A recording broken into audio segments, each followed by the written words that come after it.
என்னதான் இந்த ஐபிஎல் நடந்த ஃபர்ஸ்ட் 3 மேட்சஸ் ரொம்பவே ஒரு ஒன் சைடடான மேட்சாக இருந்தாலும் 4th மேட்சான Punjab kings vs Gujarat titans match ஒரு தரமான த்ரில்லர் மேட்சாக நமக்கு அமைஞ்சிருந்துச்சு. இது அந்த அளவுக்கு ஒரு லோ ஸ்கோரிங்கான மேட்சும் கிடையாது, ரொம்ப ஒரு ஹை ஸ்கோரிங்கான மேட்சும் கிடையாது. Full and full twist and turns வேற லெவலாக இருந்துச்சு மேட்ச். ஸோ டாஸ் விழுந்த பஞ்சாப் கிங்ஸ் பவுலிங்கை சூஸ் பண்ண பேட்டிங் வந்தாங்க ஜிடி ஓப்பனர்ஸான சாய் சுதர்சன் அண்ட் சுப்மன் கில். இந்த வட்டம் தரமாக விளையாடுவாங்கன்னு நினச்சா சாய் எடுத்தோன்னு விக்கெட்டை கொடுத்துட்டு போயிட்டாரு. கில்லு கொஞ்சம் நின்னாரு, செட்டிலர் டயத்துக்குள்ள விக்கெட் கொடுத்துட்டு போயிட்டாரு. அதுக்கப்புறம் ஜிடி எப்பெல்லாம் பார்ட்னர்ஷிப் பில்டப் எல்லாம் நினைக்கிறாங்களோ பஞ்சாப் கிங்ஸ் பவுலர்ஸ் பார்ட்னர்ஷிப் உடைக்கிறதுல ரொம்பவே கரெக்டா இருந்தாங்க. அதுல யுஸ்வேந்திர சகல் எத்தனை வயசு ஆனாலும் மனுஷனுக்கு உணவே வேற லெவலா போடுறாரு. 28 runs with 2 wickets in 4 overs அப்படின்ற ஸ்பெல் எல்லாம் இந்த காலத்துல உணவே ஒரு வேற லெவல் டாப் நாச் ஸ்பெல்னே சொல்லணும். மார்க்கோ யான்சனை பத்தி கண்டிப்பா சொல்லி ஆகணும். ஒரு விக்கெட் எடுத்திருந்தாலும் ரொம்ப எக்கனாமிக்கலா சூப்பரா போட்டாரு. சேவியர் பாட்டை பத்தி பார்த்தோம்னா ஒரு தரமான ஹை ஃபிளை கேட்ச் பிடிச்சிருந்தாரு பவுண்டரி லைன்ல, உண்மையாவே வேற level catch.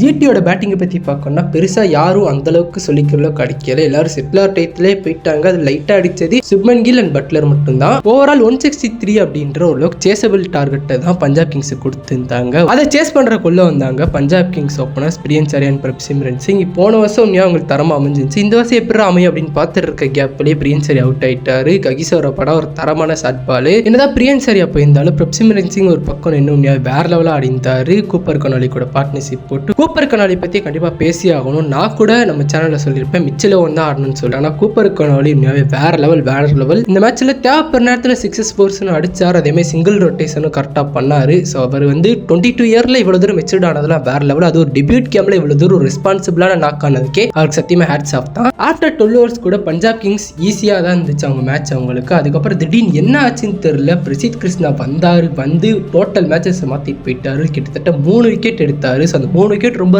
குரூசியலான wicket. Middle ஓவர்ஸ்ல GT bowlers வேற லெவலா இருந்தாங்க. பஞ்சாப் கிங்ஸ் க்ளூலெஸ்ஸா போயிட்டாங்கன்னே சொல்லணும். நேகல் வதேராக்கு என்ன பண்றது தெரியல, ஸ்ரேயஸ் ஐயருக்கு என்ன பண்றது தெரியல. சசாங் சிங்கும் வந்தவனே அவுட் ஆயிட்டாரு. ஈவன் மார்க்கஸ் ஸ்டோயினிஸ் கூட வந்தவனே அவுட் ஆயிட்டாரு. அப்ப விக்கெட் போய் ஒரு தரமான பிரஷர் பில்ட் ஆச்சு. என்னதான் விக்கெட் போய் பிரஷர் பில்ட் ஆயிருந்தாலும் ரெக்கவர் ரேட் ரொம்பவே கம்மியா இருந்துச்சு பஞ்சாப் கிங்ஸ். இன்னும் கொஞ்சம் பேட்டிங்ல ஜிடி கொஞ்சம் ரன்ஸை புட் பண்ணியிருந்தாங்கன்னா கண்டிப்பா அந்த மேட்ச் ஜிடி ஜெயிச்சிருப்பாங்கன்றது என்னோட கருத்து. என்னதான் விக்கெட் போய் பிரஷர் ஆயிருந்தாலும் கூப்பர் கனாலி அந்த பிரஷரை செம்மையா ஹேண்டில் பண்ணி உண்மையாவே கேமை செம்மையா முடிச்சு கொடுத்தாருன்னு சொல்லணும் பஞ்சாப் கிங்ஸுக்கு.